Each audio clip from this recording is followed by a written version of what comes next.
سرکار نے جانے نہ دیا۔ الحمدللہ رب العالمین والصلاة والسلام علی سید المرسلین، اما بعد فاعوذ باللہ من الشیطان الرجیم، بسم اللہ الرحمن الرحیم۔ پڑھیے الصلاة والسلام علیک یا رسول اللہ وعلی آلک واصحابک یا حبیب اللہ۔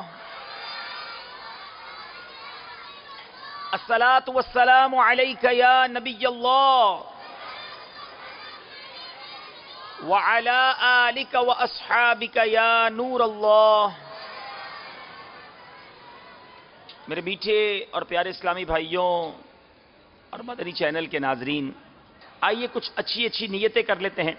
نبی پاک صلی اللہ تعالیٰ علیہ وسلم کا فرمان عالی شان ہے، نیت المؤمن خیر من عملی، مومن کی نیت اس کے عمل سے بہتر ہوتی ہے۔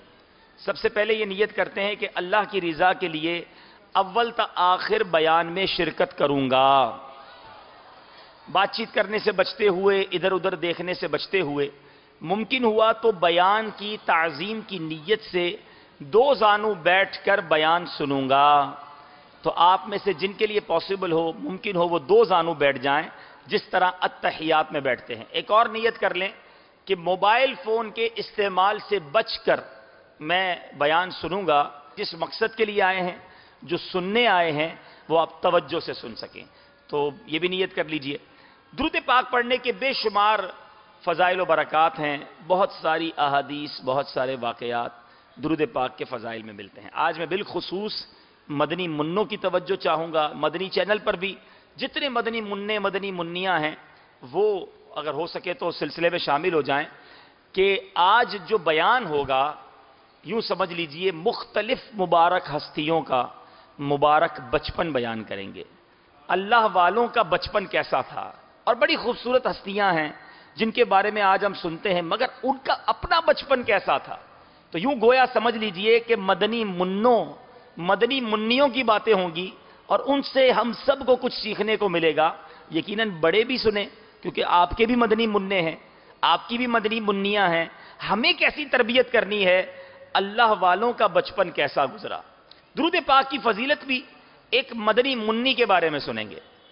کیسی عظیم مدنی منی تھی۔ حضرت شیخ سیدنا محمد بن سلیمان جزولی علیہ رحمت اللہ الولی فرماتے ہیں، میں سفر پر تھا، ایک مقام پر نماز کا وقت ہو گیا، وہاں کنواں تو تھا مگر ڈول اور رسی نہ تھی کہ جس کے ذریعے پانی نکالا جائے۔ میں اسی فکر میں تھا، بڑے بزرگ ہیں، کہتے میں اسی فکر میں تھا کہ پانی کنویں سے نکالا کیسے جائے، کہ اوپر سے ایک مکان کی چھت سے ایک بچی نے جھانکا اور مجھ سے پوچھا کہ آپ کیا تلاش کر رہے ہیں؟ تو میں نے کہا بیٹی رسی اور ڈول تلاش کر رہا ہوں۔ اس نے پوچھا آپ کا نام کیا ہے؟ حضرت محمد بن سلیمان جزولی نے بتا دیا کہ میرا نام یہ ہے۔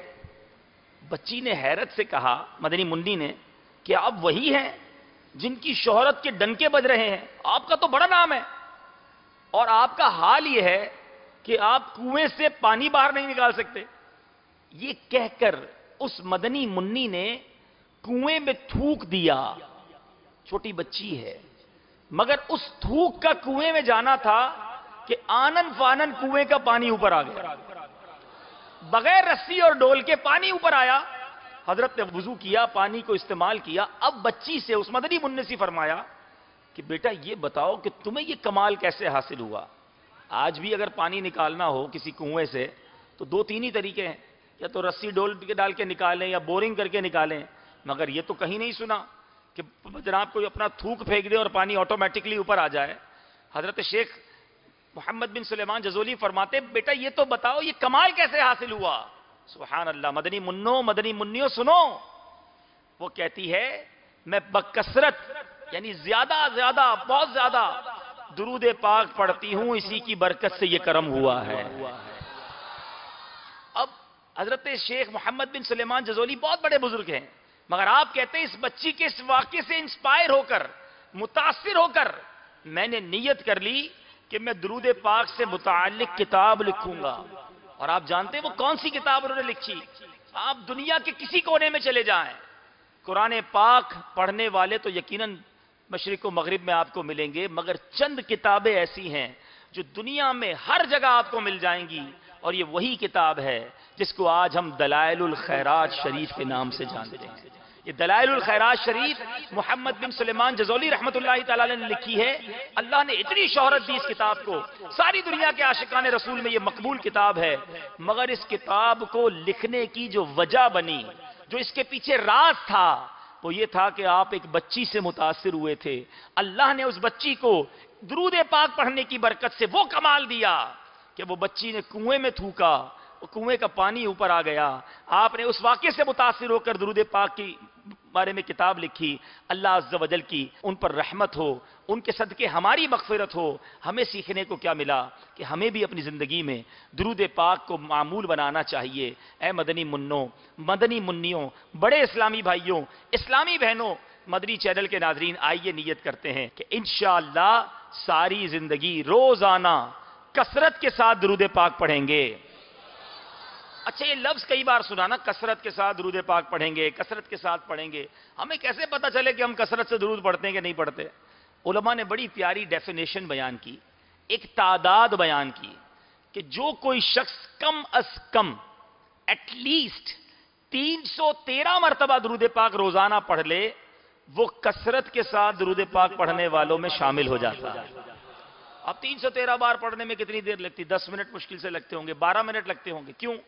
الصلاۃ والسلام علیک یا رسول اللہ، یہ بھی درود پاک۔ صلی اللہ تعالی علی محمد صلی اللہ علیہ وسلم، یہ بھی درود پاک۔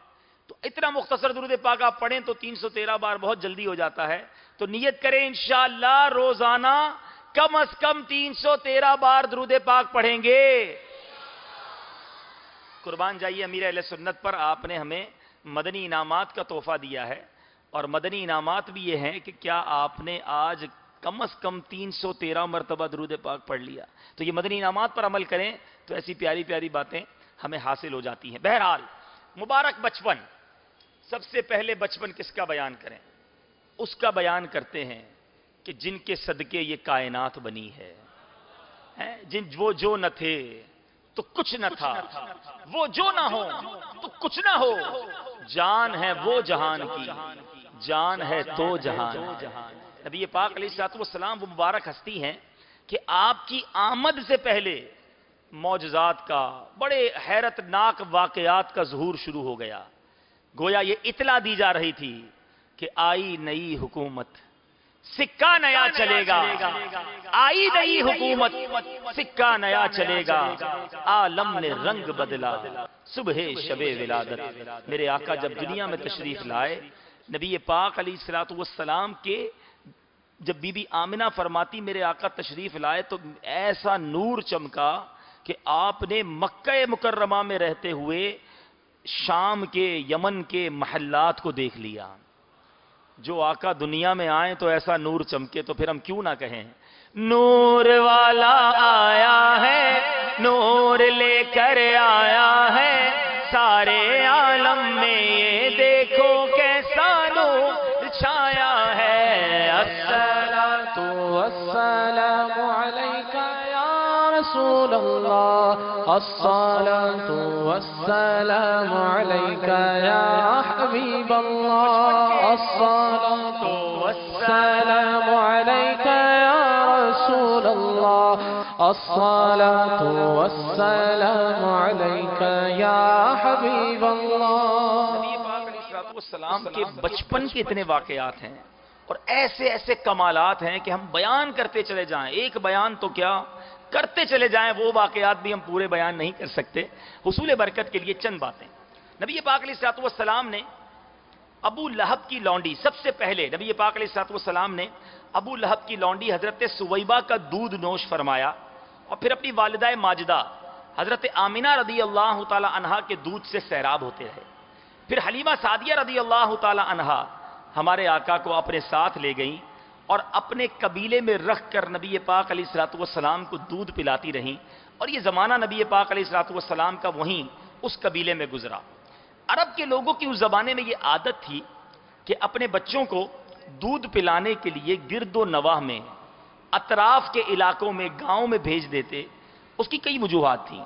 ایک وجہ تو یہ تھی کہ وہاں کی آب و ہوا اچھی ہوتی تھی، فریش ایئر ہوتی تھی، ان کی صحیح نشو نما ہوتی، اور پھر دوسری بات یہ تھی کہ جو گاؤں ہے، انٹیریئر ہوتا ہے، اس کی زبان جو ہے وہ بڑی فصیح ہوتی ہے۔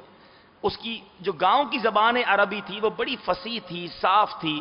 تو یہ بھی ایک طریقہ ہوتا ہے کہ بچہ جو ہے وہ گاؤں میں، اطراف میں اگر پلے بڑھے گا تو اس کی عربی بھی بہت اچھی ہو جائے گی۔ تو یہ عرب کے لوگوں کا ایک طریقہ رہا۔ اب بی بی حلیمہ سعدیہ رضی اللہ تعالیٰ عنہ کیا فرماتی ہیں؟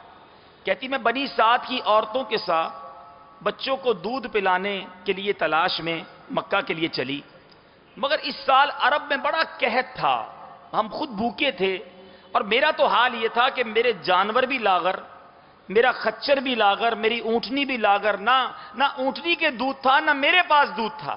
کہتی خود بھی میں بڑی کمزور۔ اب مکہ پاک پہنچے، جو دوسری دائیاں آئیں انہوں نے بچوں کو لے لیا، مگر مجھے کوئی بچہ دینے کو تیار نہ تھا۔ اور دوسری طرف نبی پاک علیہ الصلوۃ والسلام بھی موجود تھے، مگر آپ کو یاد ہوگا کہ میرے آقا علیہ الصلوۃ والسلام کی ولادت سے پہلے ہی حضرت عبداللہ رضی اللہ تعالی عنہ کا انتقال ہو گیا تھا، پیارے آقا کے والد صاحب کا انتقال ہو گیا تھا۔ تو کوئی بھی یتیم بچے کو لینے کے لیے تیار نہ ہوتی، کیونکہ اگر بچے کا والد ہی نہیں تو کچھ انعام نہیں ملے گا، دودھ پلا کر آئیں گے تو بڑی اماؤنٹ نہیں ملے گی، تو پیارے آقا علیہ الصلوۃ والسلام کو کوئی نہ لیتا۔ بی بی حلیمہ کہتی مجھے کوئی بچہ نہ دیتا، میں نے سوچا خالی جانے سے بہتر ہے انہی کو لے جاتی ہوں۔ اب یہ حلیمہ سعدیہ کو کہاں پتا تھا کہ میں جس کو لے جا رہی ہوں اس نے جب میرے گھر قدم رکھنا ہے تو میرے مقدر جاگ جانے ہیں۔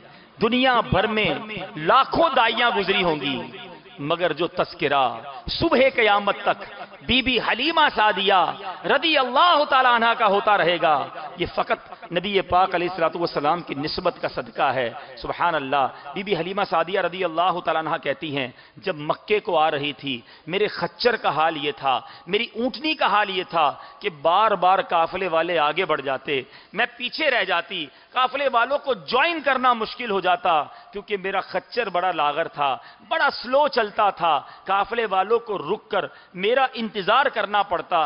کہتی جب واپسی کا وقت آیا، ابھی تو واپسی کا سفر شروع ہوا ہے، کیا دیکھتی ہوں کہ میرا خچر سب سے آگے چل رہا ہے، میری اونٹنی سب سے آگے ہے۔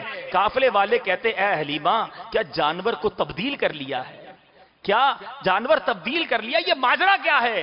اتنی سپیڈ کے ساتھ تمہارے جانور چل رہے ہیں۔ سبحان اللہ۔ بی بی حلیمہ سعدیہ کہتی ہیں کہ جس دودھ کی کمی کی باعث میں اپنے بچے کو بھی دودھ نہ پلا سکتی تھی، اب نبی پاک کے گود میں آتے ہی مجھے اتنا دودھ آیا، میرے بیٹے نے بھی دودھ پی لیا، نبی پاک علیہ الصلوۃ والسلام نے بھی دودھ پیا، اور پیٹ بھر کر جسے کہتے ہیں دودھ نوش فرمایا۔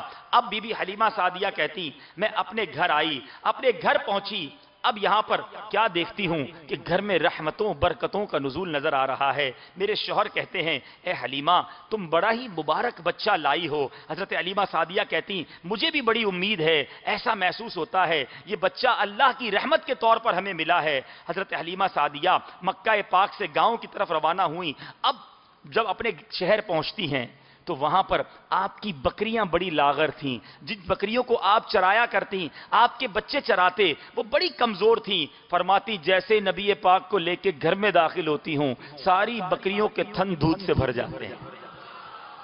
چند مہینوں کے ہیں میرے آقا، چند دنوں کے ہیں میرے آقا، مگر برکتوں کا نزول ہو رہا ہے، کہ ایسی ایسی فضائل کا نزول ہو رہا ہے۔ اے میرے میٹھے اسلامی بھائیوں، اب پورے قبیلے کے جانور ان کے پاس دودھ نہ ہوتا، قبیلے والوں کے جانوروں میں ایک قطرہ دودھ کا نہ ہوتا۔ فرماتی میرے جانور سے دودھ کے برتن بھر جایا کرتے۔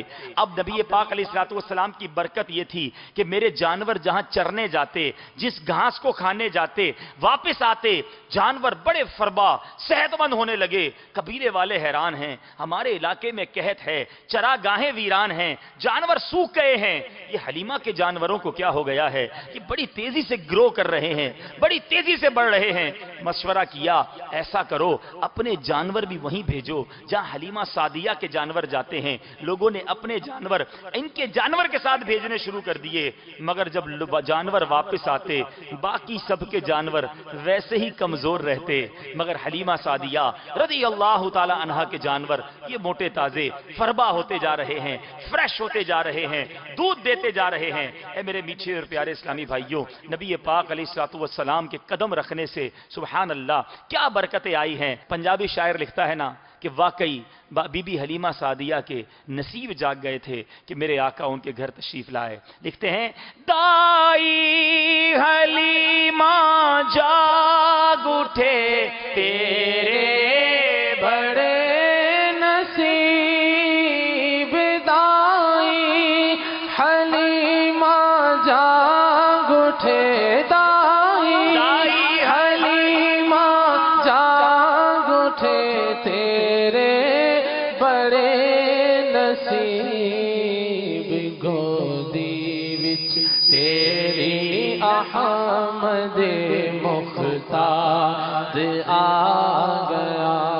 اچھا اب یہ 2 سال کا وقفہ ہوتا ہے نا دودھ پلانے کا، مگر نبی پاک علیہ الصلوۃ والسلام سبحان اللہ ایسی خوبصورت شخصیت، 2 سال کے عمر کتنی ہوتی ہے مگر پورا گھرانہ گویا پورا خاندان دیوانہ ہو گیا نبی پاک علیہ الصلوۃ والسلام کا۔ 2 سال بعد جب مکہ پاک چھوڑنے جانے کا وقت آیا، کہتی ہمارا جی نہیں چاہ رہا تھا کہ یہ بچہ ہم واپس کر دیں۔ بی بی آمنہ کے پاس آتی ہیں، عرض کرتی ہیں وہاں مکے میں کچھ بیماریاں آ گئی تھی، تو کہا بیماری نہ لگ جائے، وبائی مرض نہ لگ جائے، ہمیں واپس دے دیں، کچھ عرصہ مزید اپنے ساتھ رکھتے ہیں۔ یعنی نبی پاک علیہ الصلوۃ والسلام کی جدائی گوارا نہ تھی۔ اور کیوں نہ ہو، سورہ علم نشرح کی تفسیر کے اندر یہ واقعہ لکھا میرے میٹھے اسلامی بھائیوں کی بی بی حلیمہ سعدیہ سے پیارے آقا کے بچپن کے بارے میں خود فرماتی ہیں کہ اللہ پاک کے پیارے حبیب حضرت محمد مصطفیٰ صلی اللہ تعالی علیہ وسلم کا پیارا پیارا چہرہ، سنو، لائٹیں لگا کر بڑے بڑے ہم جناب جھومر لگا کر اپنے کمرے کو اپنے گھر کو جگمگاتے ہیں، لائٹ چلی جائے ہمارا گھر ڈارک ہو جاتا ہے، ویران ہو جاتا ہے، ہمیں فکر لگتی ہے کب لائٹ آئے گی۔ سبحان اللہ، 1450 سال پہلے لائٹیں نہیں تھی۔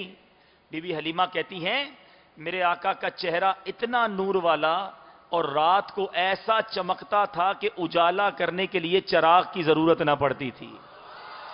ایک روز ہماری پڑوسن ام خولہ سعدیہ مجھ سے کہنے لگی اے حلیمہ کیا آپ اپنے گھر میں رات کے وقت چراغ جلایا کرتی ہیں؟ ساری رات آپ کے گھر میں بڑی پیاری پیاری روشنی نظر آتی ہے۔ سبحان اللہ، بی بی حلیمہ سعدیہ فرماتی ہیں میں نے کہا یہ آگ کی روشنی نہیں بلکہ محمد مدنی صلی اللہ تعالی علیہ وسلم کے نور والے چہرے کی روشنی ہے۔ ہم ایسے ہی نہیں کہتے، آؤ پھر مل کے کہتے ہیں نور والا آیا ہے، نور لے کر آیا ہے سارے عالم میں، یہ دیکھو کیسا نور چھایا ہے۔ الصلاۃ والسلام علیک یا رسول اللہ، الصلاۃ والسلام علیک یا حبیب اللہ۔ نور والے کے رخ روشن کی کیا تعریف ہو، نور والے کے رخ روشن کی کیا تعریف ہو، چہرہ انور کے آگے جان بھی شرمایا ہے۔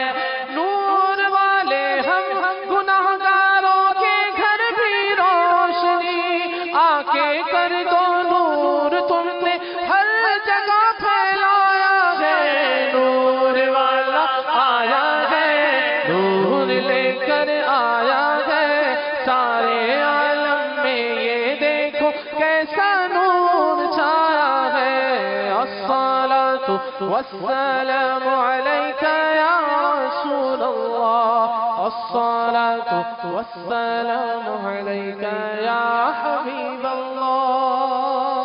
بچپن میرے آقا کا کیسا حسین دنیا میں تشریف لائے تو ویری فرسٹ سب سے پہلے جو کلام آپ کی زبان مبارک سے نکلا وہ یہ تھا اللہ اکبر، اللہ اکبر، الحمدللہ رب العالمین وسبحان اللہ بکرۃ و اصیلا۔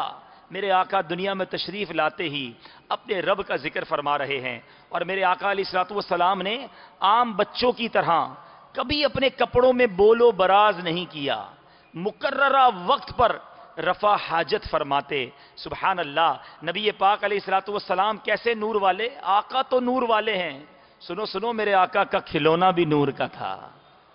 بچپن دیکھو میرے آقا کا۔ حضرت سیدنا عباس رضی اللہ تعالیٰ عنہ سے روایت ہے، آپ نے رسول اکرم نور مجسم صلی اللہ تعالیٰ علیہ وسلم سے عرض کی، یا رسول اللہ صلی اللہ تعالیٰ علیہ وسلم، مجھے تو آپ کی نبوت کی نشانیوں نے آپ کے دین میں داخل ہونے کی دعوت دی ہے۔ میں نے دیکھا بچپن میں اپنے گہوارے میں، جھولے میں چاند سے باتیں کرتے اور انگلی اس کی جانب اشارہ کرتے تو جس طرف آپ اشارہ فرماتے چاند ادھر جھک جاتا تھا۔ اب دیکھیں ایک بڑی اہم بات، یہ تو ایک صحابی نے دیکھا نا، نبی پاک علیہ الصلوۃ والسلام جھولے میں تھے اور اشارہ فرماتے چاند ادھر جھک جاتا۔ نارملی بچوں کو اتنے بچپنے کی بات یاد نہیں ہوتی۔ سبحان اللہ، نبی پاک علیہ الصلوۃ والسلام کیا جواب دیتے ہیں؟ فرماتے ہیں، میں چاند سے باتیں کرتا تھا، وہ مجھ سے باتیں کرتا تھا، اور وہ مجھے رونے سے بہلاتا تھا، اور جب چاند عرش الہی کے نیچے سجدہ کرتا تھا اس وقت میں اس کی تسبیح کی آواز سنتا تھا۔ آقا جھولے میں ہیں مگر چاند کے تسبیح کرنے کی آواز کو سن رہے ہیں۔ سبحان اللہ، امام اہل سنت کیا فرماتے؟ چاند جھک جاتا جدھر انگلی اٹھاتے مہد میں، چاند جھک جاتا جدھر انگلی اٹھاتے مہد میں، کیا ہی چلتا تھا اشاروں پر کھلونا نور کا، نور والا آیا ہے، نور لے کر آیا ہے، سارے عالم سارے عالم سارے عالم میں یہ دیکھو کیسا نور چھایا ہے۔ الصلاۃ والسلام علیک یا رسول اللہ، الصلاۃ والسلام علیک یا حبیب اللہ۔ اب وہ معجزہ سمجھنا بڑا آسان ہو جائے گا۔ 48 سال کی کم و بیش عمر مبارک تھی میرے آقا کی۔ مکہ مکرمہ میں جب کفاران مکہ آئے تھے اور آپ سے چاند کو 2 ٹکڑے کرنے کا مطالبہ کیا تھا تو آقا تو جھولے میں تھے، اشارہ فرماتے تھے، چاند کہنا مانتا تھا۔ اب تو عمر مبارک بھی، اعلان نبوت بھی ہو چکا تھا۔ اب میرے آقا نے مکے میں کھڑے رہ کر اشارہ کیا تو چاند کو چاک کر کے دکھا دیا۔ پنجابی شاعر کہتا ہے نا، کر کے اشارہ سونا سورج نو موڑدا، کر کے اشارہ سونا سورج نو موڑدا، آپے چند توڑدا تے آپے چند جوڑدا، آپے چند توڑدا تے آپے چند جوڑدا، بگڑی بناوے میرے نبی دا اشارہ، بگڑی بناوے میرے نبی دا اشارہ، قسم خدا دی سنو سب نالوں پیارا، قسم خدا دی سنو سب نالوں پیارا۔ نبی پاک علیہ الصلوۃ والسلام کا بچپن کچھ سنا۔ اب میرے مدنی منوں، آپ جانتے ہیں سب سے پہلے ایمان لانے والے مدنی منع کون ہیں؟ آئیے اب ان کے بارے میں سنتے ہیں۔ جو سب سے پہلے پیارے آقا علیہ الصلوۃ والسلام پر مدنی منع ایمان لائے وہ کون؟ نبی پاک علیہ الصلوۃ والسلام نے جب اعلان نبوت فرمایا، اناؤنس کیا، تو سب سے پہلے عورتوں میں ام المومنین حضرت خدیجہ رضی اللہ تعالی عنہا آپ پر ایمان لائیں۔ کچھ دن بعد حضرت سیدنا امیر المومنین سیدنا علی بن ابو طالب رضی اللہ تعالیٰ عنہ، جو رشتے میں نبی پاک کے کزن چچا زاد بھائی ہیں، اس وقت آپ کی عمر تقریباً 10 سال تھی، 10 سال کے مدنی منع تھے۔ تو پیارے آقا علیہ الصلوۃ والسلام اور بی بی خدیجہ کو نماز پڑھتے ہوئے دیکھا۔ ابھی اسلام اتنا عام نہیں ہوا تھا نا، تو جب نماز آپ ادا کر چکے تو انہوں نے پوچھا یہ کیا ہے؟ تو نبی پاک علیہ الصلوۃ والسلام نے انفرادی کوشش کرتے ہوئے یہ ارشاد فرمایا، یہ اللہ کا وہ دین ہے جو اس نے اپنے لیے چنا اور اسے پھیلانے کے لیے اپنے رسول بھیجے۔ میں تمہیں اللہ اور اس کی عبادت کی طرف بلاتا ہوں اور لات اور عزا کا انکار کرنے کا کہتا ہوں۔ یہ اس زمانے کے بت تھے۔ حضرت سیدنا علی رضی اللہ تعالیٰ عنہ نے عرض کی یہ بات تو میں نے پہلے کبھی نہیں سنی، 10 سال کی عمر ہے تو میں اپنے والد سے مشورہ کیے بغیر کوئی فیصلہ نہیں کر سکتا۔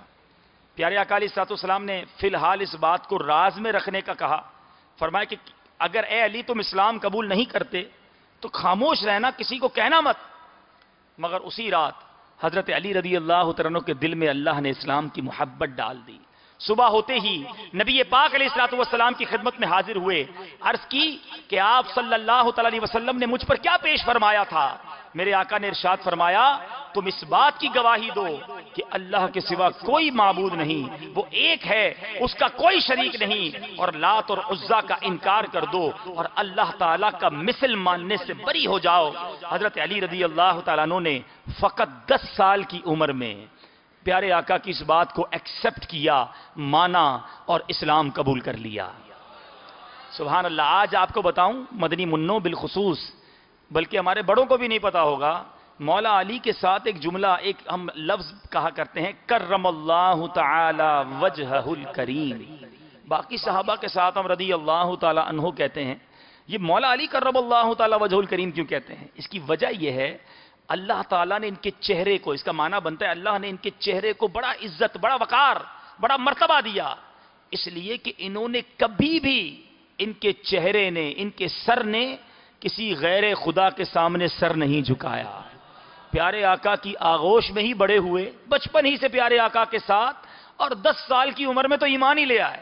یہ بھی تو ایک مدنی منع ہے۔ سبحان اللہ۔ اب آئیے اس عظیم مدنی منع کی بات کرتے ہیں، اس عظیم شخصیت کے بچپن کی بات کرتے ہیں۔ پیران پیر، پیر دستگیر، روشن ضمیر، کتب ربانی، محبوب سبحانی، قندیل لا مکانی، الشیخ ابو محمد عبد القادر جیلانی رضی اللہ تعالیٰ عنہ۔ دعوت اسلامی والوں کو کتنا پیار ہے، دیکھو جھنڈے میں بھی غوث پاک ہیں، اعلیٰ حضرت کا مزار بھی ہے، غوث پاک کے مزار کا بھی نقشہ ہے، اور پیارے آقا کے سبز گنبد کا بھی نقشہ ہے۔ تو آئیے اب ہم غوث پاک کے بارے میں بھی کچھ سن لیں۔ اچھا یہ مدنی منوں آپ جانتے ہیں غوث کس کو کہتے ہیں؟ بچپن سے غوث پاک سنتے آ رہے ہیں، چلیں آج یہ بھی سن لیجئے کہ غوث کہا کس کو جاتا ہے۔ غوثیت بزرگی کا ایک خاص درجہ ہے۔ لفظ غوث کے لغوی معنی فریاد رس، یعنی فریاد کو پہنچنے والا۔ چونکہ شیخ عبد القادر جیلانی غریبوں بے کسوں کی مدد فرماتے ہیں، اس لیے آپ کو غوث اعظم کے خطاب سے سرفراز کیا گیا، اور بعض عقیدت مند آپ کو پیران پیر دستگیر رضی اللہ تعالیٰ عنہ کہتے ہیں۔ آپ کا بچپن، سبحان اللہ، ابھی آپ کی ولادت نہیں ہوئی، دیکھو اللہ والوں کی آمد کیسے ہوتی ہے۔ آپ کی ولادت سے پہلے آپ کے جو والد ہیں حضرت ابو صالح موسیٰ جنگی دوست رضی اللہ تعالیٰ عنہ، ولادت کی رات انہوں نے کیا دیکھا کہ نبی پاک علیہ الصلوۃ والسلام، صحابہ کرام، ائمہ اعظام اور اولیاء کرام کے ساتھ ان کے گھر میں جلوہ افروز ہیں، اور میرے آقا نے ان الفاظ کے ساتھ بشارت دی، یا ابا صالح اعطاک اللہ ابنا وہو ولی ومحبوبی ومحبوب اللہ فسیکون له شان فی الاولیاء والاقطاب کشانی بین الانبیاء والرسل۔ میرے آقا نے کیا بشارت دی؟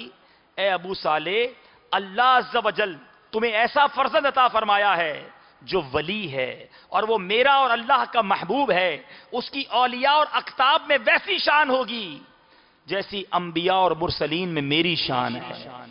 یعنی پیدا نہیں ہوئے مگر بشارتیں شروع ہیں، آمد کی تیاریاں ہیں۔ سبحان اللہ۔ اے میرے میٹھے اسلامی بھائیوں، غوث پاک رضی اللہ تعالیٰ عنہ کا کمال دیکھیں۔ آپ کی ولادت کب ہوئی یاد ہونا چاہیے، پیر کا دن تھا 1 رمضان المبارک، پہلی رمضان آپ کا یوم ولادت، اور آپ کے بارے میں آتا ہے پیدا ہوتے ہی آپ نے روزہ رکھ لیا، سحری کے وقت سے لے کر افطار کے وقت تک آپ دودھ نہ پیتے، افطار کا جیسے ہی وقت ہوتا آپ دودھ نوش فرما لیتے، بلکہ یہاں تک ہوا کہ آپ کی والدہ فرماتی ہیں جب میں نے اپنے صاحبزادے عبد القادر کو جنا تو وہ رمضان المبارک میں دن کے وقت میرا دودھ نہیں پیتے۔ اگلے سال جب اگلا رمضان آیا تو چاند میں ڈسپیوٹ ہو گیا، غبار تھا، اب تو دوربینیں ہیں، سیٹلائٹ ہیں، اس زمانے میں چاند نظر نہ آیا، غبار تھا، تو چاند کے بارے میں لوگ دریافت کرنے لگے کہ اب کنفرم کیسے ہو رمضان شروع ہوا کہ نہیں۔ سبحان اللہ، اس دور کے لوگ بھی کرامت کو مانتے تھے کہ چلو اس بچے کے پاس چلتے ہیں، دیکھتے ہیں کہ جس بچے نے پچھلے رمضان میں دودھ نہیں پیا تھا، آپ کی والدہ کہتی لوگ میرے گھر آئے، آ کر چیک کیا تو میں نے کہا آج میرے بچے نے دودھ نہیں پیا ہے، پھر معلوم ہو گیا کہ آج رمضان کا پہلا دن ہے۔ اے میرے بیچے اسلامی بھائیوں، پورے شہر میں یہ بات مشہور ہو گئی تھی کہ سیدوں کے گھروں میں ایک ایسا بچہ پیدا ہوا ہے جو رمضان میں دن کے وقت دودھ نہیں پیتا۔ اب کتنا زبردست درس ہے مدنی منوں کے لیے بھی کہ وہ بھی روزہ رکھنے کی عادت ڈالیں۔ جب رمضان آئے، خاص طور پہ جو 7 سال سے بڑی عمر کے ہو گئے ہیں، وہ روزہ رکھنے کی عادت ڈالیں۔ 10 سال کے بعد تو پابندی کریں، اور ماں باپ کو بھی چاہیے محبت کے ساتھ، شفقت کے ساتھ اپنے بچوں کو نماز اور روزہ کی طرف بلائیں۔ سبحان اللہ، غوث پاک تو ابھی پیدا ہوئے اور گویا روزہ رکھ کر ساری دنیا کو روزے کی دعوت دے رہے ہیں۔ یہاں ان غوث پاک کے ماننے والوں سے بھی خطاب ہے کہ جو 11ویں والے کہلاتے ہیں، غوث پاک کے دیوانے کہلاتے ہیں، اپنے آپ کو قادری کہتے ہو، پھر بھی روزے نہیں رکھتے۔ غوث پاک کی سیرت بتاتی ہے کہ آپ تو پیدا ہوتے ہی روزے رکھ رہے ہیں۔ اے میرے بیٹھے اسلامی بھائیوں، غوث پاک رضی اللہ تعالیٰ عنہ، سبحان اللہ، آپ کو بچپن ہی میں اپنی ولایت کا علم ہو گیا۔ آپ خود فرماتے ہیں، بلکہ آپ سے کسی نے پوچھا کہ جب آپ کو کب سے پتا ہوا کہ آپ اللہ کے ولی ہیں؟ فرماتے ہیں میری عمر 10 برس کی تھی، میں مکتب میں پڑھنے گیا تو فرشتے مجھے پہنچانے کو ساتھ آتے تھے، اور جب میں مکتب میں پہنچتا تو فرشتے لڑکوں سے فرماتے اللہ کے ولی کے لیے بیٹھنے کے لیے جگہ فراخ، یعنی کشادہ کر دو۔ سوچئے 10 سال کی عمر میں یہ مرتبہ کہ فرشتے مدرسے تک کو پہنچانے جاتے تھے۔ سبحان اللہ، فرشتے مدرسے تک ساتھ پہنچانے کو جاتے تھے۔ یہ دربار الہی میں ہے رتبہ غوث اعظم کا، یہ دربار الہی میں ہے رتبہ غوث اعظم کا۔ اے میرے بیچے اور پیارے اسلامی بھائیوں، مدنی منوں، آپ نے بچوں کی مبارک بچپن کے بارے میں سنا، سیکھنے کو یہ مل رہا ہے۔ ہماری بزرگ ہستیاں، ایک مدنی منع کے بارے میں سنا، بچپن سے درود پڑھ رہی ہے۔ پیارے آقا کی اداؤں کے بارے میں سنا، آقا دنیا میں آ رہے ہیں، اللہ کا ذکر فرما رہے ہیں۔ ہم نے غوث پاک کے بارے میں سنا، بچپن ہی میں غوث پاک مدرسے کو جا رہے ہیں۔ تو اے مدرسہ پڑھنے والے مدنی منوں، تمہیں مبارک ہو کہ یہ اللہ والوں کا طریقہ ہے، اولیاء اللہ، صحابہ اور ہمارے پیارے آقا کا انداز ہے کہ بچپن ہی سے اللہ کا ذکر ہے۔ اور خوش نصیب ہیں وہ والدین جن کے بچے چھوٹی عمر سے اللہ اور اس کے ذکر کی محفل میں لگ گئے ہیں، اللہ اور اس کے ذکر کے معمولات میں مصروف ہو گئے ہیں۔ انشاءاللہ اگر آپ نے اپنے بچوں کی صحیح تربیت کی، اس ماحول سے وابستہ رکھا، تو یہ بچے انشاءاللہ قیامت کے دن آپ کی مغفرت کا ذریعہ بنیں گے۔ اور اگر حفظ کروانے کے بعد، جی ہاں، یہاں ایک بات میں ضرور کروں گا، کیونکہ آج ماشاءاللہ کئی بچوں کو حفظ کی اسناد دی جائیں گی، ناظرہ کی اسناد دی جائیں گی۔ بعض اوقات جب بچہ حافظ ہو جاتا ہے، ماں باپ مطمئن ہو جاتے ہیں، چلو بھائی ہمارا کام پورا ہو گیا۔ نہیں، یاد رکھیں، مدنی منع بھی یاد رکھیں، والدین بھی یاد رکھیں، حفظ کروانا آسان ہے، اسے سنبھالنا مشکل ہے۔ اور جو فضیلت ہے نا، حافظ کی جنت میں جائے گا، اپنے خاندان کے 10 افراد کو بھی لے جائے گا، اس میں کنڈیشن ہے، جس کی خلاصہ یہ ہے، جس نے قرآن کو یاد کیا، اس کے حلال کو حلال جانا، اس کے حرام کو حرام جانا، یعنی با عمل حافظ قرآن ہوگا، انشاءاللہ خود بھی جنت میں جائے گا، گھر والوں کو بھی لے جائے گا۔ تو آپ نے اپنے بچوں کی تربیت جاری رکھنی ہے، اور یہ سارا ذمہ داری قاری صاحب پر نہ ڈال دیں کہ جناب بچہ مدرسے میں جاتا ہے، اب ہم کیا کریں، بگڑ گیا تو مدرسے کا مسئلہ ہے۔ جناب مدرسے میں کتنی دیر کے لیے آپ کا بچہ جاتا ہے، اس کے بعد وہ آپ کے پاس ہے، آپ کو گھر میں وہ کیسا دیکھتا ہے۔ اگر وہ دیکھتا ہے کہ والدین نماز نہیں پڑھتے، اگر وہ دیکھتا ہے کہ ابو جھوٹ بولتے ہیں، اگر وہ دیکھتا ہے کہ گھر میں فلمیں ڈرامے چل رہی ہیں، اگر وہ دیکھتا ہے گھر میں جناب برے کام ہو رہے ہیں، تو مدرسے میں کتنا ہی سمجھا لیا جائے، بچہ اپنی فیملی سے بہت زیادہ سیکھتا ہے۔ غوث پاک رضی اللہ تعالیٰ عنہ کا بچپن ہم نے سنا نا، والدین کیسے نیک تھے، آپ کی ماں کیسی پارسا، آپ کے والد کیسے پارسا، اللہ نے اولاد شیخ عبد القادر جیلانی جیسی عطا فرمائی۔ اگر آپ چاہتے ہیں آپ کی اولاد نیک بنے، ہم سب کو نیک بننا ہوگا، اپنی عادتیں سدھارنی ہوں گی۔ آپ دنیا کا دستور دیکھ لیں، جس گھر میں نمازیں ہوتی ہیں، وہاں کے بچے بھی نمازی نظر آتے ہیں. وہ چھوٹے چھوٹے بچے بھی ابو کے ساتھ کھڑے ہو جاتے ہیں, ٹوپی پہن کے ہاتھ باندھ کے کھڑے ہو جائیں گے, نماز کی نقل کریں گے. چھوٹی بچی بھی نانی اماں یا امی اگر نماز پڑھ رہی ہوں وہ دوپٹہ باندھے گی اور ساتھ آ کر کھڑی ہو جائے گی. اس کو نماز پڑھنا نہیں آئے گی, پھر بھی وہ کاپی کرنے کی کوشش کرتے ہیں. پتہ چلا کہ بچے کاپی کرتے ہیں اپنے ماں باپ کو. اور جن کے گھروں میں ناچ گانے فلمیں ڈرامے بے حیائی ہو, آپ کو باہر بچے نظر آئیں گے جو روڈوں پہ ناچ رہے ہوں گے, گانے گا رہے ہوں گے, گالیاں دے رہے ہوں گے. یہ کہاں سے سیکھ رہے ہیں؟ یہ میرے میٹھے اسلامی بھائیوں, بچہ جو ہے نا, یاد رکھیں یہ کورا کاغذ ہے, جو فیڈ کریں گے اس میں فیڈ ہو جائے گا. اب آپ کے اوپر ہے. لوگ کہتے ہیں جب بڑا ہو جائے گا نا جب سمجھا لوں گا. یاد رکھیں ابھی میموری کارڈ خالی ہے, جو اچھی باتیں ڈالنی ہیں ڈال دیجئے. جب یہ بڑا ہو جائے گا پھر نہیں ماننی آپ کی اس نے.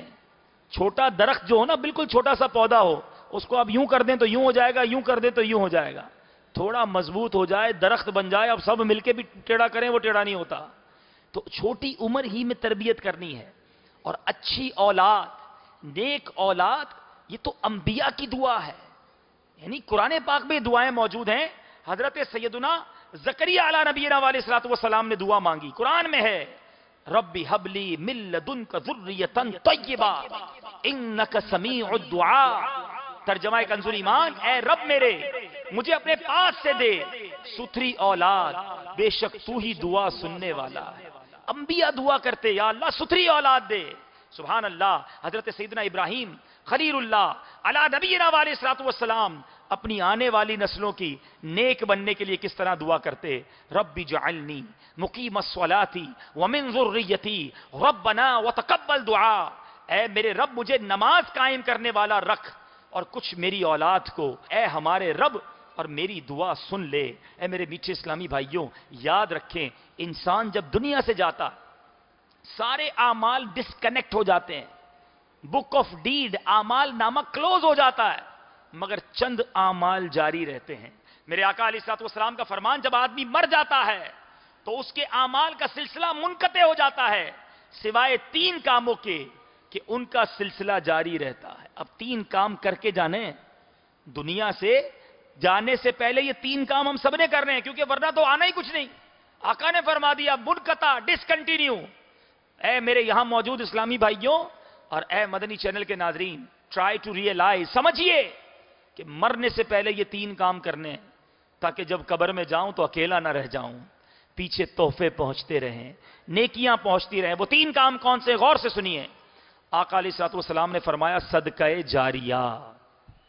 کوئی ایسا کام کر جاؤ آپ چلے جائیں نیکیاں پہنچتی رہیں. صدقہ جاریہ کیا ہے؟ مسجد بنا دیجئے, جب تک سجدے ہوتے رہیں گے انشاءاللہ قیامت تک سجدے ہوتے رہیں گے, قبر میں تحفہ پہنچتا رہے گا. اب تو ویسی دعوت اسلامی والوں نے ماہ عشق رسول میں اعلان کر دیا ہے کہ ساری دنیا میں انشاءاللہ ہم فیضان حسن و جمال مصطفیٰ مسجد بنائیں گے. یہاں موجود اسلامی بھائی, مدنی چینل کے ناظرین بھی ہمت کریں, اللہ نے دیا ہے خرچ کرو. یہ تو جنت میں گھر بنانا ہے جو مسجد بناتا ہے, پوری مسجد نہیں, کچھ حصہ ملا دو. اچھا پھر دوسری بات, وہ علم جس سے فائدہ اٹھایا جائے.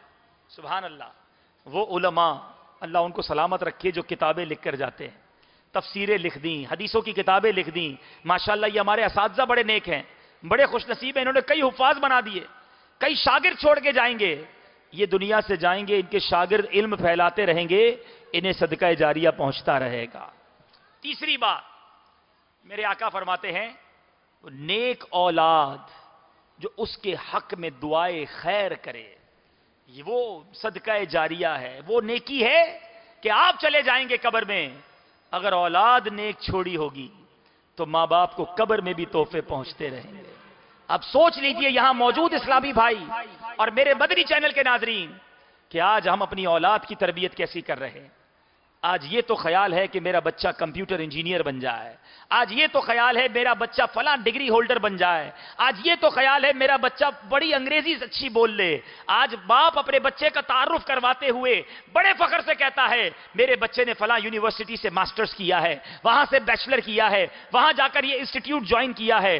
دیکھیں دعوت اسلامی والے دنیاوی تعلیم کے خلاف نہیں ہیں. اگر شرعی تقاضوں کے ساتھ, اگر شرعی باؤنڈری کے ساتھ آپ دنیاوی تعلیم حاصل کرتے ہیں آپ کیجئے, مگر وہ تعلیم کیسی کہ تعلیم تو آپ نے دنیاوی دلائی، بچے کو قرآن پڑھنا نہ آیا، بچہ کمپیوٹر انجینئر تو بن گیا، وہ قرآن پڑھنا نہیں جانتا۔ آپ کا بیٹا انگریزی تو بڑی اچھی بولتا ہے مگر وہ حدیثیں نہیں جانتا۔ آپ کے بچے کو دنیا بھر کے سائنسدانوں کے نام تو پتا ہے مگر اسے انبیاء اور صحابہ کے نام نہیں پتا۔ آپ بڑے خوش ہیں میرا بیٹا سافٹ ویئر پہ کیسا زبردست کام کرتا ہے، ای میل بھی چیک کر لیتا ہے، جناب بڑا سوشل میڈیا پہ وقت گزارتا ہے۔ سوال یہ ہے آپ دنیا سے چلے گئے، آپ کے مرنے کے بعد کیا آپ کا بیٹا انٹرنیٹ کی ویب سائٹ کھول کر آپ کو ایصال کرے گا؟ کیا موبائل کے سوشل نیٹ ورک یوز کر کے آپ کو ثواب پہنچائے گا؟ یا آپ کے مرنے کے بعد قرآن پڑھے گا تو آپ کو اجر ملے گا، آپ کے مرنے کے بعد نیکی کی دعوت دے گا تو آپ کو ثواب ملے گا؟ خوش نصیب ہے وہ والدین جن کے بچے علماء ہیں، جن کے بچے مبلغین ہیں، جن کے بچے حفاظ ہیں، جن کے بچے نیک ہیں۔ خدارا اس نعمت کو چھوڑنا مت۔ میں پھر تنبیہ کر رہا ہوں، ہم نے دیکھا ہے اپنی آنکھوں سے کہ ماشاءاللہ یہ ہمارے مدنی منع آج فارغ ہو کر گھر جا رہے ہیں۔ بعض اوقات یہ مدنی منع تھوڑے عرصے بعد پیرس کا پپو نظر آتا ہے، کیونکہ والد صاحب نے مدرسے سے نکالا اور اب جناب اس پر توجہ دینا بھی چھوڑ دی۔ ایسا نہ کرنا، یہ بہت بڑی نعمت ہے۔ اولاد یہ بہت بڑی نعمت ہے، اور اگر نیک اولاد ہو روز سجدہ شکر ادا کرو کہ میرے مولا تیری مہربانی، تو نے مجھے نیک اولاد دی ہے۔ سبحان اللہ، آپ کو سمجھ آئے گی بات کہ نیک اولاد کس طرح قبر میں فائدہ پہنچاتی ہے۔ ایک بار حضرت عیسیٰ علیہ نبینا علیہ الصلوۃ والسلام ایک قبر کے پاس سے گزرے، آپ نے دیکھا قبر پر عذاب ہو رہا ہے۔ کچھ دنوں بعد پھر گزرے تو قبر کو دیکھا نور ہی نور برس رہا ہے۔ آپ حیران ہو گئے، میرے مولا کچھ دنوں پہلے تو عذاب، کچھ دنوں بعد قبر پر نور کی بارش، یہ کیا راز ہے؟ اللہ تبارک و تعالیٰ کی طرف سے ارشاد ہوا، اے عیسیٰ یہ بندہ سخت بدکار تھا اور اسی وجہ سے یہ قبر میں عذاب میں گرفتار تھا، مگر یہ جب دنیا سے گیا تو اس کی بیوی حاملہ تھی، پریگننٹ تھی۔ اس کے مرنے کے بعد اس کے یہاں لڑکا پیدا ہوا، لڑکا کچھ بڑا ہوا، آج اس کے لڑکے نے مدرسے میں جا کر، اس کی زوجہ نے اسے مدرسے میں بھیجا۔ اے خوش نصیبوں جن کے بچے قرآن پڑھتے ہیں۔ حضرت عیسیٰ سے کیا کہا گیا؟ اس کا بچہ مدرسے میں گیا، گناہگار بدکار باپ کا بیٹا جس کو قبر میں عذاب ہو رہا تھا، رب کی طرف سے ارشاد ہوتا ہے، قاری صاحب نے اسے پڑھایا بسم اللہ الرحمن الرحیم۔ اے عیسیٰ مجھے حیا آئی، جس کا بیٹا زمین کے اوپر مجھے رحمان اور رحیم کے نام سے پکار رہا ہے، اس کے والد کو زمین کے اندر میں عذاب دوں۔ اے عیسیٰ میں نے اس کے گناہوں کو، اس کے عذاب کو معاف فرما دیا۔ یہ ہے بچے کی نیکی کا فائدہ، یہ ہے اچھی اولاد کا فائدہ۔ آج حال یہ ہے میرے بیچے اسلامی بھائیوں، باپ کا انتقال ہوتا ہے، بیٹا جنازے کے وقت باہر کھڑا ہوتا ہے، ارے بھائی آپ نماز پڑھیے، بلکہ بیٹے کے لیے تو یہ بہتر ہے کہ باپ کا جنازہ بیٹا پڑھائے، مگر وہ کہتا ہے مجھے نماز جنازہ پڑھنا نہیں آتی۔ تف ہے ایسی اولاد پر جو مرنے کے بعد اپنے ماں باپ کا جنازہ نہ پڑھا سکے، نہ پڑھ سکے۔ اس کو کہیں کہ جناب باپ کو غسل دیجئے، آپ کے والد کی روح خوش ہوگی، تو کہتا ہے مجھے اپنے آپ کو صحیح غسل دینا نہیں آتا، میت کو غسل کہاں سے دوں گا؟ یہ اولاد چھوڑ کے جانا چاہتے ہیں؟ ایسی اولاد کے پیچھے کیا چاہتے ہیں آپ؟ خدارا میرے بدری چینل کے ناظرین دیکھو ان والدین کو جو آج کیسے چمکتے چہرے کے ساتھ آئے ہیں کہ آج ان کے بچے حافظ بن رہے ہیں، آج ان کے بچے قرآن پڑھنے والے ہیں۔ آپ سے تو عرض میں نے کر دی ہے کہ اس ماحول کو خود بھی نہ چھوڑنا، اپنے بچوں کو بھی نہ چھوڑنے دینا۔ حافظ بچہ جنت میں جانے کا ٹکٹ ہے، عالم بچہ جنت میں جانے کا ٹکٹ ہے، مگر اسے باعمل بنانا، اس پر توجہ دینا، اس کی تربیت کرنا، اور اس کی تربیت اگر کرنی ہے تو خود بھی نیک بننا، اپنے گھر کا ماحول اچھا رکھنا۔ ورنہ یہ پاسبل نہیں کہ باپ کہے میں ایک وقت کی نماز نہ پڑھوں اور میرا بچہ 5 وقت کا نمازی بن جائے، باپ کہے میں فلمیں ڈرامے دیکھوں میرا بچہ پارسا بن جائے، باپ کہے میں سارا دن جھوٹ بولوں میرا بچہ سچا بن جائے، میں گالیاں نکالوں میرا بچہ با ادب بن جائے، ماں کہے میں بے پردہ بازاروں میں گھوموں اور میری بچی با پردہ ہو جائے۔ یہ پاسبل نہیں ہے۔ خربوزے کو دیکھ کر خربوزہ رنگ پکڑتا ہے۔ آپ گھر کا ماحول اچھا رکھیں، خدارا اچھا رکھیں، یہ بچے آپ کی مغفرت کا ذریعہ بن جائیں گے، ورنہ آپ یہ کمائی کا ضائع نہ کر بیٹھیں۔ اور اب آخر میں اپنے مدنی منوں کو کچھ بات بتانا چاہتا ہوں، یہاں نوجوان جو بیٹھے ہیں انہیں بھی کچھ سمجھانا چاہتا ہوں، جو مدنی چینل پہ ناظرین ہیں انہیں بھی کچھ عرض کرنا چاہتا ہوں کہ دیکھیے، یقیناً والدین کا بھی کچھ کام ہے کہ وہ بچوں کی تربیت کریں، لیکن جو مدنی منع مجھے سن رہے ہیں، وہ نوجوان جو مجھے سن رہے ہیں جن کے والدین حیات ہیں، دیکھو یہ رب کی بہت بڑی نعمت ہے۔ جو اپنے ماں باپ کو راضی رکھتا ہے، جو اپنے ماں باپ کو ادب کرتا ہے، جو اپنے ماں باپ کی دعائیں لیتا ہے، وہ کبھی دنیا میں ناکام نہیں ہوتا۔ اور جو اپنے ماں باپ کو ناراض کرتا ہے، جو اپنے ماں باپ کو دکھ پہنچاتا ہے، وہ دنیا ہی میں دکھی ہو جاتا ہے۔ آخرت میں تو جو ہونا ہونا ہے۔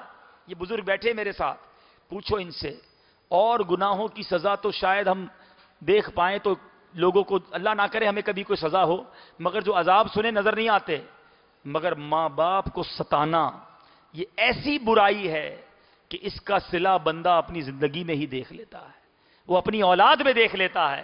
میرے میٹھے اسلامی بھائیوں، کبھی بھی اپنے ماں باپ کو تکلیف نہ پہنچائیں۔ سبحان اللہ، نبی پاک علیہ الصلوۃ والسلام فرماتے ہیں رضا الربی فی رضا الوالدی وسخط الربی فی سخط الوالدی۔ حضرت عبداللہ ابن عمر فرماتے ہیں رسول اللہ نے فرمایا اللہ کی رضا مندی ماں باپ کی رضا مندی میں ہے، اور اللہ کی ناراضگی ماں باپ کی ناراضگی میں ہے۔ روزے رکھ لیے، نمازیں پڑھ لی، نیکیاں کر لی۔ یہاں دعوت اسلامی کے جو مبلغین بھی مجھے سن رہے ہیں، جو ماشاءاللہ مدنی قافلوں میں سفر کرتے ہیں، چہرے پر داڑھی، سر پر امامہ، بڑی بڑی ہمارے پاس ذمہ داریاں ہیں، ہم سمجھتے ہیں دن رات نیکی کی کام کر رہا ہوں، بہت اچھی بات ہے، مگر چیک کیجئے ہمارے ماں باپ ہم سے راضی ہیں کہ نہیں۔ سارا جہان راضی، اور اگر ماں باپ ناراض ہیں تو رب بھی ناراض ہو جائے گا۔ ماں باپ کی رضامندی میں رب کی رضامندی ہے۔ دیکھو کبھی اپنے ماں باپ کو ناراض نہ کرنا، یہ بڑی نعمت ہے، یہ بہت بڑی نعمت ہے۔ پوچھو ان سے جن کے ماں باپ چلے گئے، آج وہ تڑپتے ہیں کہ ماں ہوتی تو اور دعائیں لیتا، باپ ہوتا تو اور سر پر ہاتھ رکھتا۔ آج بغیر ماں کے کچھ لوگ جی رہے ہیں، آج بغیر باپ کے کچھ لوگ جی رہے ہیں۔ ارے جن کے ماں باپ حیات ہیں ان کی قدر کرو، ان کی دعائیں لو۔ میرے بچوں، میرے بیٹوں جو سن رہے ہیں مجھے مدنی منع، بالخصوص مدرسے سے جا کر امی ابو سے الجھنا چھوڑ دو، لڑائی کرنا چھوڑ دو۔ ماں باپ ناراض نہیں ہوتے، آپ کو کہتے نہیں ہیں، مگر دل سے دعا نہیں نکلتی نا تو برکت نہیں ملتی۔ بچہ وہ اچھا، دیکھیں ایک تو میں کہوں امی دعا کر دیں، میں کہوں ابو دعا کر دیں، وہ دعا بھی کر دیں گے، مگر مزہ یہ ہے میں کہوں نہ، مگر میرے پیچھے میرے ماں باپ ہاتھ اٹھا کر دعا کریں کہ یا اللہ میرے بچے کو ترقی دے، میرے بچے کو خوش رکھ، میرے بچے کی مغفرت کر دے۔ یقین کرو جس کے لیے ماں باپ کی دل سے دعا نکل جائے نا، ارے ماں کی دعا تو طوفان ٹال دیا کرتی ہے، وہ کبھی ناکام نہیں ہوگا۔ جس کو ماں باپ کی دعا ملے، وہ بھول گئے واقعہ حضرت موسیٰ علیہ نبینا علیہ الصلوۃ والسلام نے ایک بار اللہ عز و جل کی بارگاہ میں عرض کی مولا مجھے میرا جنت میں پڑوسی دکھا۔ کہا ہے موسیٰ فلاں کسائی تیرا جنت میں پڑوسی ہے۔ حضرت موسیٰ کلیم اللہ ہے، کسائی جنت میں موسیٰ کا پڑوسی؟ آپ نے پتہ پوچھا، پہنچ گئے۔ طویل واقعہ ہے، پتہ یہ چلا جب اس بندے سے پوچھا کہ تیری ماں کیا دعا کرتی تھی، تو کہا میری ماں روزانہ یہ دعا کرتی تھی کہ یا اللہ میرے بیٹے کو جنت میں موسیٰ کا پڑوسی بنانا۔ ماں کی دعا نے ایک کسائی کو جنت میں حضرت موسیٰ کا پڑوسی بنا دیا۔ اے میرے میٹھے اسلامی بھائیوں، میرے مدنی منو، اپنی ماں کی دعائیں لو، اپنے والد کی دعائیں لو، ان کو ناراض نہ ہونے دینا۔ سبحان اللہ، نبی پاک علیہ الصلوۃ والسلام کا فرمان سنو میرے وہ اسلامی بھائی جن کے ماں باپ حیات ہے، غور سے سنیں۔ حضرت ابن عباس رضی اللہ تعالیٰ عنہ سے روایت ہے، رسول اللہ صلی اللہ تعالیٰ علیہ وسلم نے فرمایا جس مسلمان شخص نے اس حال میں صبح کی کہ وہ اپنے ماں باپ کے بارے میں اللہ عز و جل کا فرما بردار ہے، یعنی ماں باپ سے اس نے سلوک کرتا ہے، تو اس کے لیے جنت کے دروازے کھلے ہیں۔ یعنی صبح جب اس حال میں کرے کہ ماں باپ راضی ہیں، جنت کے دروازے کھلے ہیں۔ اور اگر والدین میں ایک زندہ ہے اور وہ راضی ہے، حدیث پاک کا خلاصہ ہے، تو اس کے لیے جنت کا ایک دروازہ کھلا ہوتا ہے۔ جس کے دونوں راضی ہیں اس کے لیے جنت کے دو دروازے کھلے ہیں۔ اور فرمایا ماں باپ کے معاملے میں اللہ تعالیٰ کا نافرمان صبح کرتا ہے، صبح اٹھا ماں باپ ناراض، فرمایا اس کے لیے جہنم کے دروازے کھلے ہوئے۔ اور کوئی ایک ہے حیات، ایک کا انتقال ہو گیا، وہ بھی ناراض، فرمایا اس کے لیے جہنم کا ایک دروازہ کھلا ہے۔ میرے آقا علیہ الصلوۃ والسلام سے ایک شخص نے عرض کی آقا اگر والدین ظلم کریں، آج بچے یہ سمجھتے ہیں کہ امی ابو ڈانٹتے بہت ہیں، ہماری بات نہیں مانتے، ان کو سمجھ نہیں آتی ہماری، ہم جو کہتے ہیں وہ بات پوری نہیں کرتے. ہم اس لیے ماں سے لڑتے ہیں کہ ماں ہماری بات نہیں مانتی. میرے مدنی منو، آپ کو نہیں پتا آپ کے لیے کیا بہتر ہے. جب بڑے ہو جاؤ گے یہ بات سمجھ آئے گی. لیکن جو بڑے بھی ہیں وہ بھی سنیں.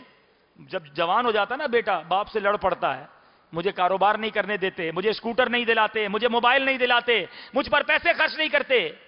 کہتا ہے بچہ باپ میرا ظلم کرتا ہے، حالانکہ ماں باپ کبھی ظلم نہیں کرتے.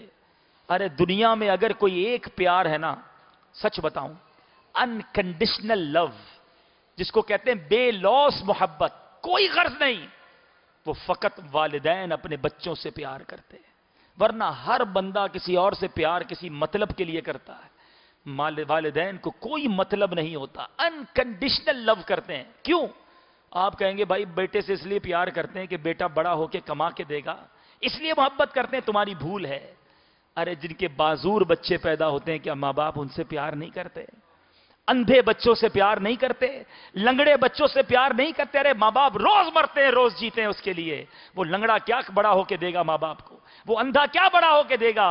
ماں اسے بھی سینے لگاتی ہے، باپ اسے بھی نوالے کھلاتا ہے. یہ دنیا میں وہ پیار ہے میرے میٹھے اسلامی بھائیوں جو انکنڈیشنل ہے. لیکن پھر بھی کوئی اگر یہ سمجھتا ہے کہ ماں باپ زیادتی کرتے ہیں اپنے زوم میں. ایک صحابی نے پوچھ لیا نبی پاک علیہ الصلوۃ والسلام سے، اگر والدین ظلم کریں، پیارے آقا نے فرمایا 3 بار، اگرچہ وہ اس پر ظلم کریں، اگرچہ وہ اس پر ظلم کریں.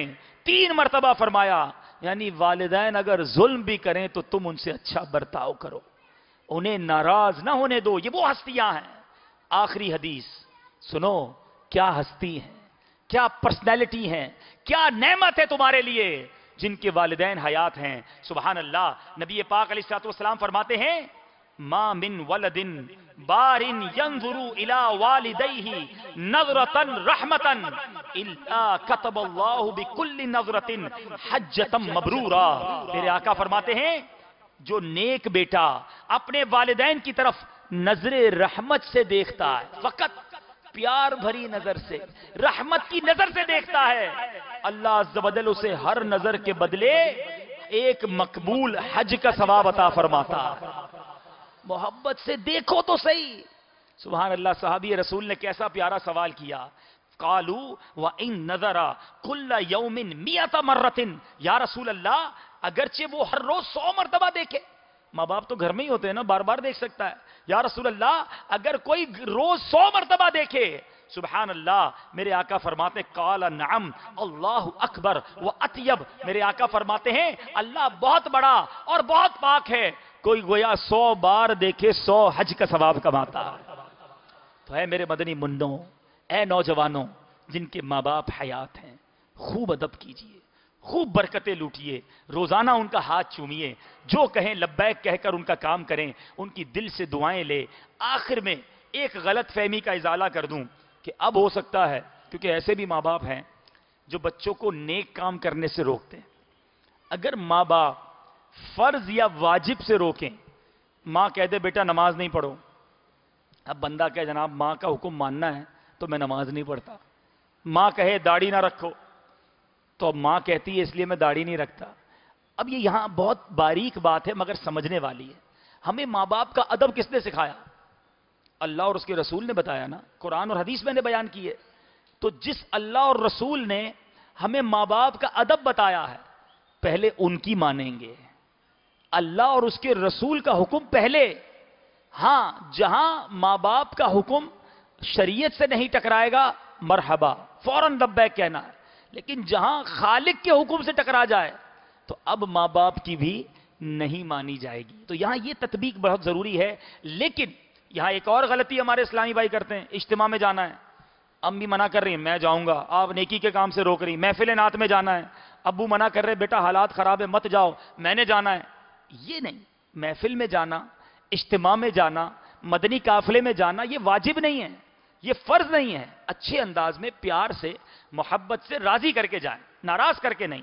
لیکن جو فرض واجبات ہیں وہاں ماں باپ کو، اگر ماں باپ منع کریں لڑائی وہاں بھی نہ کریں، ہاتھ جوڑ لیں، پیر پکڑ لیں، سمجھائیں انہیں، باپا کا کوئی رسالہ دے دیں تو اچھے انداز میں خود بھی داڑھی رکھیں گے، اپنے والد کو بھی داڑھی رکھوا لیں گے آپ. تو انشاءاللہ اگر یہ تمام باتیں میں نے کوشش کی اپنے بیان میں کہ مبارک بچپن بھی بیان کروں، مدنی منوں کے لیے بھی کچھ مدنی پھول ہوں، والدین کے لیے بھی کچھ مدنی پھول ہوں کہ آپ اپنے بچوں کی تربیت کس طرح کریں. اور یاد رکھیں یہ میرا ایسٹ ہے، یہ میرا سرمایہ ہے. مجھے مرنے سے پہلے اپنے بچے کی ایسی تربیت کر کے جانا ہے کہ قبر میں راحت پاؤں، محشر کے دن میرا بچہ میرا ہاتھ پکڑے اور مجھے جنت میں لے جائے.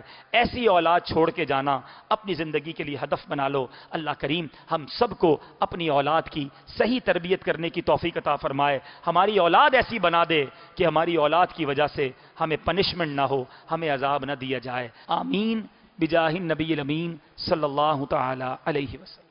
اللہ مجھے حافظ قرآن بنا دے. اللہ مجھے حافظ قرآن بنا دے. اللہ مجھے حافظ قرآن بنا دے. قرآن کے احکام پہ بھی مجھے کو چلا دے. قرآن کے احکام پہ بھی مجھے کو چلا دے. میرے اعمال کا بدلہ تو جہنم ہی تھا. میں تو جاتا مجھے سرکار نے کہا جانے